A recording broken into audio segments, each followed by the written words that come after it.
So that is a very common thing that occurs in the industry. The way to get proper results is that the designer describes, this is what I'm looking for, these are the goals I'm trying to achieve with this particular system, and then the engineer communicates with them very closely and actually implements that solution. So the engineer is treating the designer as a customer.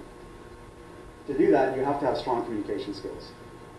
And then incidentally, and this is very, this kind of party, right? Strong 3D geometry and linear algebra, if that interests you, it's not a bad thing to have in your resume. So who here is interested in design? Okay. So some interesting things again, demo again. You need to be able to represent that you've done something. And then again, solo or team project, that's fine. We just want to see the work and be able to talk to you about it. We're going to ask you a lot of questions around your problem-solving skills. Again, all day, every day, all you're doing is solving problems. No fanboys. Okay, so let me give you an example. When I went to go interview for the DD job at Perpetual, when they had Star Trek Online, I was actually a huge Star Trek fan, huge Next Generation fan.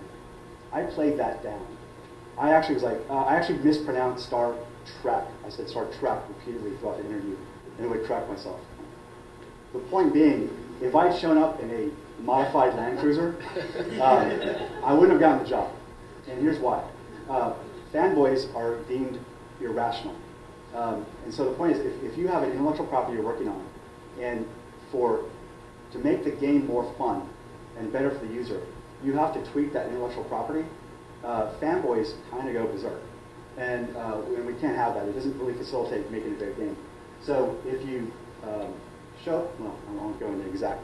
We've had some pretty weird things happen here. But ask us later. Yeah, ask us later. Yeah, so suffice to say, no fanboys, be able to be rational. Be able to demonstrate goal-oriented design, which we've been discussing. You're going to be asked at whatever game studio you're interviewing at to talk about their current game. And if they don't have a release, they'll show you the game they're working on, and you'll play through it, and then they're going to ask you a lot of questions around it.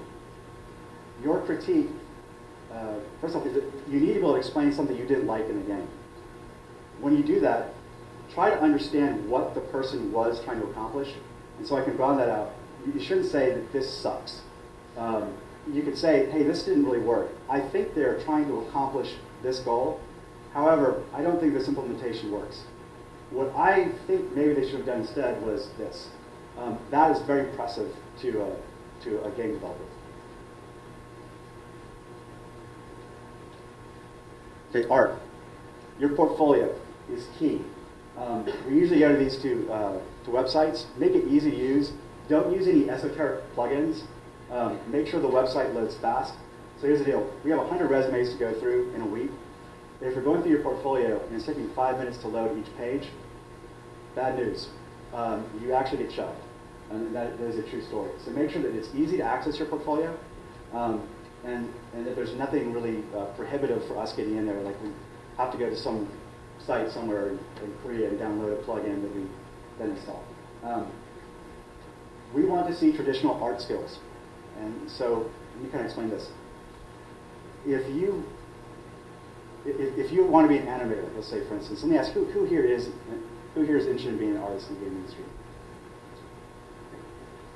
So if you want to be an animator, and one studio uses 3D Max and one uses Maya, if you know one or the other, that's really cool. What we want to know is, do you know anatomy? And if you know anatomy, we can teach you Maya, and you can make great animations. But if you don't know anatomy, and you don't have foundational art skills, it doesn't matter. You can be as great with Maya as you want, and you're going to make really weird animations. So traditional art skills are key. And with that, know at least one tool in the domain.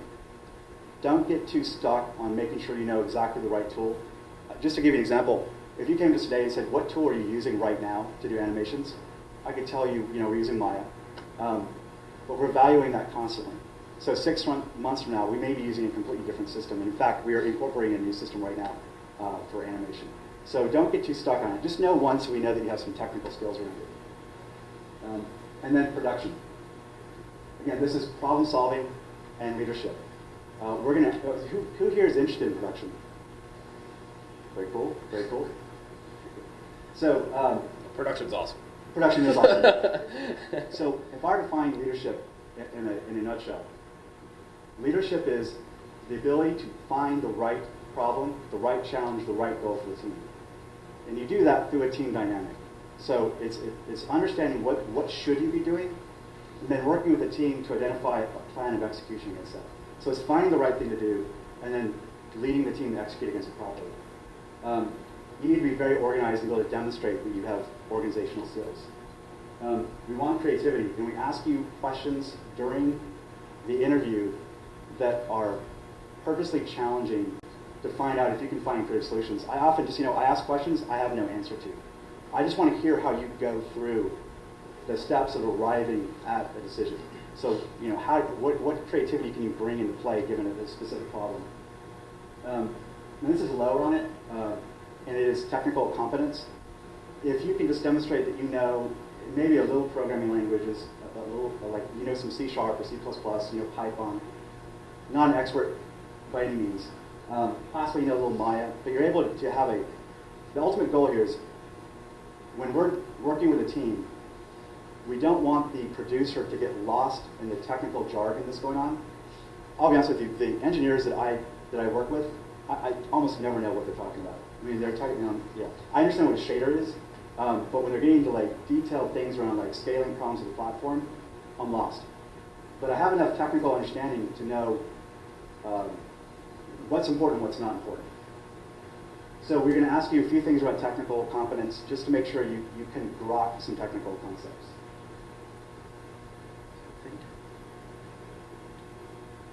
I think that's it. So from there, we'd like to open this up to Q&A. I think we have time.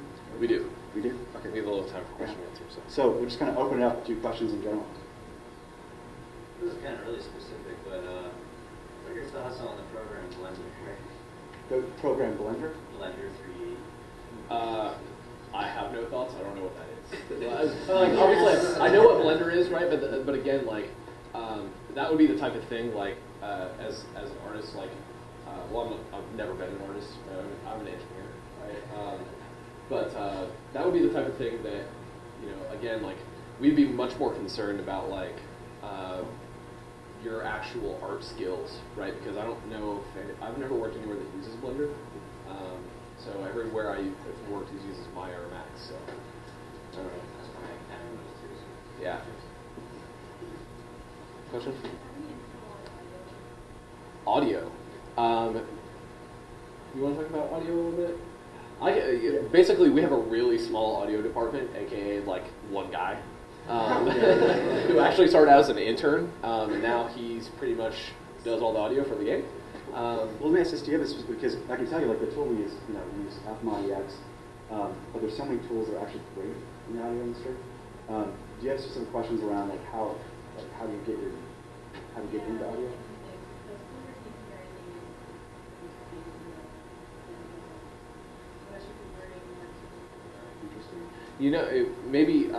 Maybe talk to us afterwards.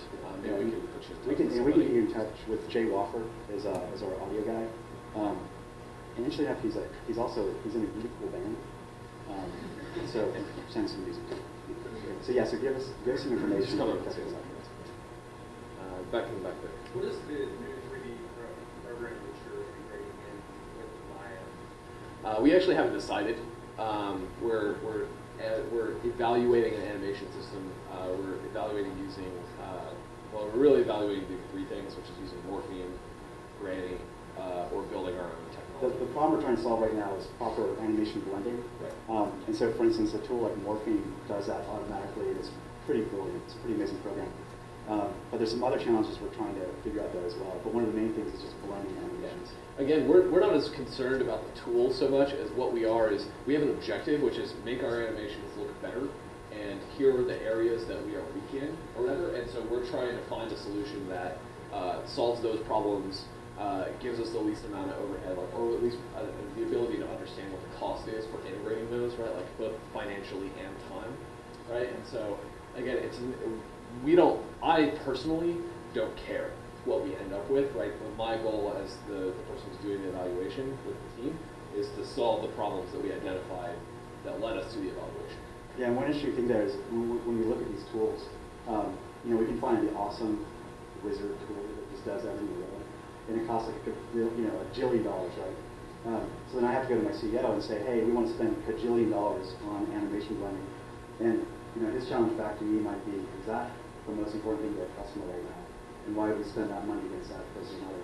So as part of our tool selection process is, it's bang for the buck, and how does it actually directly tie back to customer experience? Mark, you graduated with a degree in theater. Yes. You had more liberal arts experience. Perhaps you went to a much more focused, game-oriented school. So Right. maybe both are working in a way that is completely, or quite a bit different from what you thought you would be doing when you were in school. Right. So now that you've had time around the school, what things did you learn in school that helped you or didn't help? It is a creative aspect. And this gets into even like business problems. So a lot of what we do is we're working with what we call the business to achieve. This mythical entity. It's a mythical entity that tends to be like one or two people, but they represent the business. And when we're working with a challenge with them, what I think I learned through my liberal arts background was just coming from a creative background. It's just tricky. You find really weird situations. You're able to think outside the box. So when someone says, here, we want to fix it this way, the obvious things may be A and B, but you really understand what the challenge and the opportunity are they're trying to solve. People with creative backgrounds have an amazing ability to come up with like X. Why don't we do this instead? It solves all these problems and it's more cost effective. And I think for me, it's just the ability to think outside the box. The animation example with Wolverine is the perfect thing for that, right? Like nobody in school is ever going to tell you like, here's a problem you're going to solve, right? And it's this, right? And it's going to be a huge deal, right? And like there's no way to prepare you for all the weird things that you're going to face, right? Like software development is super. It's one of the most complicated things that humans have ever done, and let alone throw in the fact that you're not just developing like database software or word processor.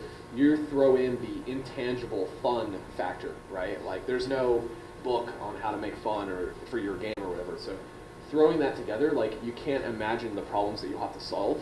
So really kind of the critical thinking, like really being able to work with a team. Like the thing that I got from my school wasn't necessarily like I was telling some people earlier this morning, like I haven't checked in a single asset, line of code, anything into League of Legends. Like 2+ years, right? And we're very happy with that. Yeah, yeah. But what I did learn in school that I still use, because I obviously don't use the engineering skills I learned, was they would throw us together in small teams and be like, hey, you guys have got this amount of time to make a game and it needs to do these things. Go. Right? And so we spent countless hours working together, like collaborating. Like there's no way that we would have been able to they gave us objectives or whatever that were pretty insurmountable, right? And so the only way we would get it done is working with a team. And so you have to learn that. Like we've turned down so many brilliant jerks, right? Because like they don't know how to work with a team or whatever. Like so like the people around you, like go make a game with those guys, right? Like go make a game with different people, right? Because you're going to do that for your whole career. So. As producers and developers, when you do you ever look for ideas of fun outside of the game culture world? So, or in other words, you're kind of producing, or you're staying within the constraints of, even as you said, the fanboy, but a certain game culture. People, I can hear from your presentation a certain idea of what best animation is and all this kind of stuff.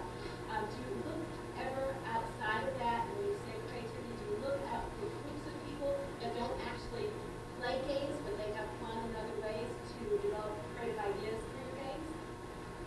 I think so. As a designer, one of the most important things for a designer that's not up there is to be broadly experienced, right? Like within games, it's really easy because it's play a lot of games, right? Like play games that aren't good, right? Like play games that you wouldn't necessarily play for fun yourself to learn, right? And actually, there's a couple studios. To be honest, we don't do that a whole lot, but there are studios that do that, right? Like I have a former colleague that works at that game company. I don't know if you guys know, but they look at all kinds of different stuff, right? Like they look at they made a game about flowers, right? And I think Will Wright is another great example of somebody who does that, right? Like that kind of, like I look to the outside world, right? Like actually Pac-Man, I went to a game developers conference a couple years ago, and the guy who created Pac-Man was like, yeah, you know, I made this game because my wife was hungry for pizza, right? And like that's why I made this game, because he looks like a pizza and women like to eat, and so that's what he said, right? And it's like, all right, well that guy clearly did not, you know, like that guy didn't have a frame of reference for all these other games. So I think it is something that it's important, right? Especially if you want to be a designer, right? Like there's inspiration in, I know movies are a huge inspiration for a lot of designers, right? Like Hideo Kojima, who does the Metal Gear Solid series, like just watches movies all the time, right? Like, and you can tell that that's a huge influence on his games, right? For better or for worse, depending on your personal opinion. But I think it really varies, and it's certainly something that nobody should discount. Like but I think to that point, so I'm not sure this is what you're getting at, but there, especially with mobile game technology, the ability to live the game to a certain degree. So think of like Foursquare, something like that. I don't know if you qualify that as a game exactly, but it is fun, and you're experiencing it in the real world. There are game ideas I think you'll start to see that actually incorporate the idea of Foursquare and Mafia Wars, you know, coming together on a mobile application. So in a real-world environment, you're actually playing with people in real time, but you know, in a non-traditional console. Does that sort of answer your question? Yeah, and I'm really coming at from an artist and an art educator thinking about where we really play and have fun are often in places where like you could break the rules and change the rules, and so it's like that infinite play idea. You play for that sake of play, and it's not, you know, so there's not a goal, there's not competition. Those things take all those things out of game design, and those are the places where a lot of artists, that's how we play, that's how we have fun. And so I'm really thinking in those lines there. Katamari Damacy, I don't know if you're familiar with that. You guys are. That was made by an art school teacher in Japan and a bunch of art students. Katamari Damacy. It's a game where you're essentially, it's very, very strange, but you're a little guy and you collect objects in the world and you just roll them up and you make a really big ball of objects, and that's the whole thing, right? And so that was just, you know, an art school teacher who just said, you know, it's fun to collect things, so I'm just going to build a game about it. So I think that certainly does influence a lot of games. Anybody else? Back there.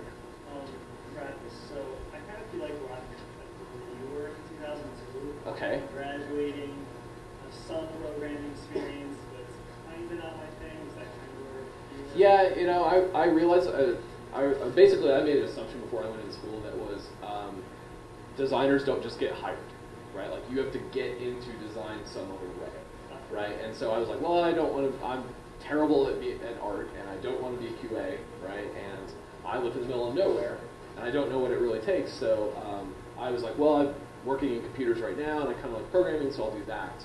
And I immediately figured out that I hated it, and luckily I kind of changed, I kind of just took my own steps to build a game demo with people and et cetera. So yeah, it was kind of, I mean, I very clearly knew what I wanted to do at the end of it. I'm currently making working on it 3 years, but I kind of friends do programming, maybe about 80% of it. Yeah. I'm just wondering if in 2010 it's kind of possible, like in 2002, to jump right into design jobs. I think it's easier now. It's way easier now. We hire designers right in. Yeah. So the typical approach is you start out as a design intern, and at Riot Games, when you're a design intern, let me give an example.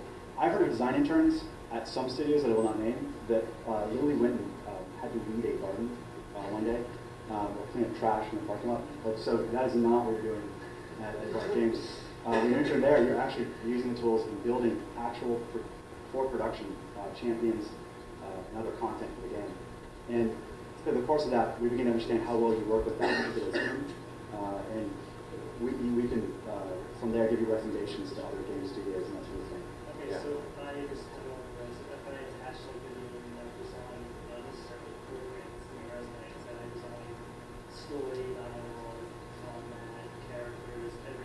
Yeah, you should do that. You should do that with anywhere, right? Like it's a. Would that be enough, do you think, to have an extensive programming background?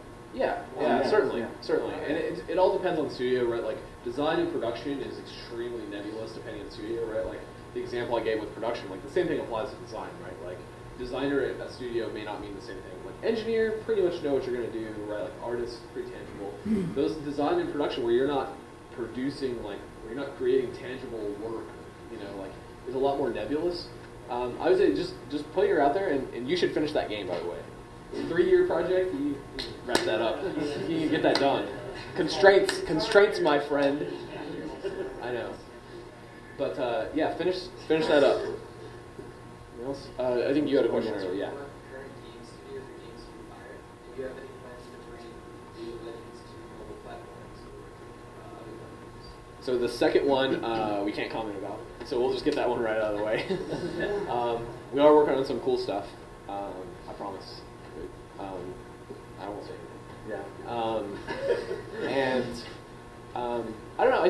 I think we play a lot of games, right? Like I'm currently like my design background tells me that I should play every game. So I played. I recently just finished God of War 3. I'm playing Final Fantasy 13. Bad Company 2 on the PC. I just play whatever comes out. I kind of have an unfortunate for my wallet habit of I just go buy games, and I finish about 15% of them. So I've played a ton of games, and I can tell you about any game, but I probably haven't finished them. So. Well, there's studios that I definitely admire, and some of it is because of the excellence of the games, but also just the knowledge of how The way they work. So this would be Valve, ArenaNet, Blizzard, obviously. So I think those we might engage. Well, the guys who we have that work at Blizzard like the way that Riot works better. So just yeah, we're Yes, really, yeah. and I'd say in everywhere I've worked, I've never worked at a more awesome environment than at Riot Games.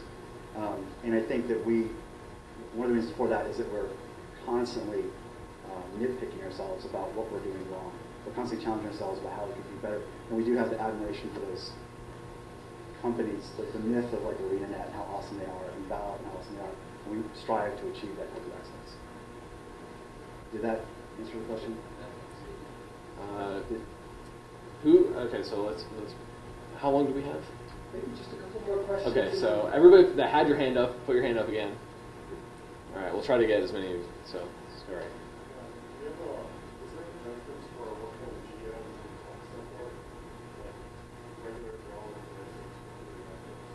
No, I mean, as far as Riot goes, in places I've worked at every studio has done computer illustrations and hand drawn art.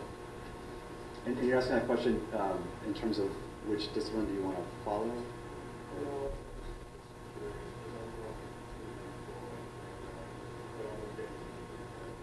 Right. Yeah, no, there are definitely jobs. Again, the traditional art background, like, super awesome, right? Like, that's what a lot of art directors will look for above, like, hey, can I do 3D graphics? Like, if you could draw something, they can teach you how to do it.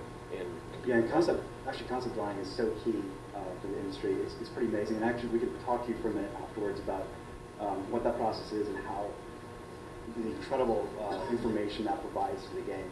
So just concept art alone is super valuable. How much does a college degree influence your decision over, say, other candidates for I'm just curious. There's no hard and fast rule for that, right? Like, I was of the opinion when I went to school or whatever that what I wanted to do was going to be really hard for somebody at the time to teach me or whatever, so I should just work. I think that there are a lot of really great programs now, actually for design and kind of the more nebulous, like not just engineering. Like, in fact, I think what you guys have here is really cool. But there's no hard and fast rule. Yeah, Like, it depends. Like, Mark has a degree in theater, right? Like, that's beneficial in some way, but Yes. on a resume, it's going to be like, oh, okay, great. Yeah, well, exactly. Yeah, how Right. would that apply to the game industry? Right. But are you asking from a design perspective what type of degree you would be more interesting to us, or just simply having a degree? Well, degree that relates to what I want to do, that's what I want to have. it's certainly a good thing, Yeah, right? Like I mean, it will never hurt you to have a degree, right? Like it will never hurt you. And in fact, a lot of the things that you'll learn from that, just being around other people, working on team projects, like that stuff will be super way more valuable than sitting in your basement by yourself writing a game or designing a game or something. Like super valuable. A degree that emphasizes cross-discipline work, maybe. Cross-discipline work is super excellent. You know, work on a lot of team projects, right? Like it sounds like you guys have a lot of that. A couple more, yeah. From a design experience, you guys mentioned having a demo game during the interview and that process. Do board games carry the same weight as a video game would, or not really? It depends. Sure, right? Like game rules are game rules, right? Like if you build a fun board game or whatever, and you understand kind of the differences between video and board, and you can articulate that, sure, right? Like, you know, a lot of designers love board games, right? So like, it's cool, right? And we actually do a lot of board gaming at work. Tuesday nights, we catch some people. Yeah, but imagine a lot. So my question would be for Riot, of course, but also like your experience before and anybody you know in the industry for coding. Do they subscribe to any particular like agile or test-driven development or anything like that? We absolutely do. So we're not actually at the point where we're using test-driven development specifically. We're Agile Scrum, and we're always looking for, in every single, we do 2 week implements traditionally, and at the end of that, we're always looking for fully tested, man-tested, completely ready for live work. So yeah, we absolutely adhere to Agile Scrum. And does that answer your question? Yeah, and then do you guys have repositories? I can't think of the term. Document repositories? Yeah. Like source control and stuff? Source control, yeah. Yeah, every place has source control, right? Yeah. Like it's way too valuable to not. And the other thing too about you know, kind of the question you asked, like find a place that works with how you want to work, right? Like there's places that do non-Scrum or whatever. There's places that do Kanban. I actually run teams that are not Scrum or whatever on mine, so I do Kanban, which is basically every day there's something new, and it's very small chunks or whatever. And that's very useful for live. Because I run the live or whatever. So, but yeah, the important thing is find something that works for how you want to work, right? Like you can hear all this great magic about Scrum, but if you hate talking to people and like, which you know there's a lot of brilliant engineers who there are jobs for you that are not that. Yeah, and also the one thing we've noticed is sampling is that Agile is not as broadly adopted in the console industry as in the PC or other platform industry. There's some reasons behind that I don't want to bore you with, but I wouldn't be too worried about it. If you've got a really cool console developer and then you use Agile Scrum, that's not a reflection of anything. Is there something that they use more regularly? We pretty much use like waterfall, just traditional waterfall. So waterfall is where you're basically deterministic. You plan out everything, you execute each sprint. Whereas Agile is iterative development. So I think you had your hand up, and we'll do one more after that. So.